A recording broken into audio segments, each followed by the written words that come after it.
જૂનાગઢ શહેરમાં મુખ્ય રોડ પર વ્યવસાય કરતી વિવિધ ચાની દુકાનો, ફરસાણની દુકાનો વગેરેની વારંવાર અત્રેથી સ્ટાફ તેમજ માનનીય કમિશનર સાહેબ દ્વારા તપાસણી હાથ ધરવામાં આવેલ છે. તેમજ તેઓને વારંવાર સમજાવવામાં આવેલ છે, નોટિસ આપવામાં આવેલ છે કે તેઓ રોડ સાઈડ પોતાનો વ્યવસાય બહાર પોતાના સાધનો કાઉન્ટર રાખીને ન કરે. આના કારણે જાહેરમાં ન્યુસન્સ અને દબાણની ટ્રાફિકની સમસ્યા ઉદ્ભવતી હતી.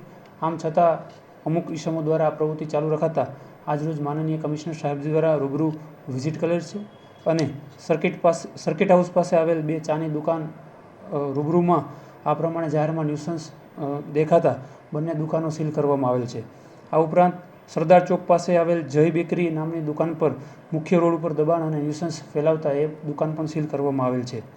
વધુમાં કાળવા ચોકમાં આવેલ રજવાડી શક્તિ ચા જેઓએ પોતાનો ઓટો બહાર કાઢેલ અને રોડ સાઈડ ટ્રાફિકની સમસ્યાઓ આના કારણે ઉદ્ભવતી હતી. ઉપરાંત કાઉન્ટર પણ બહાર રાખેલ, એમને પણ વારંવાર અગાઉ જાણ કરવામાં આવેલ છે. આમ છતાં પ્રવૃત્તિ ચાલુ રાખતા આજે એ પણ દુકાન સીલ કરવામાં આવેલ છે.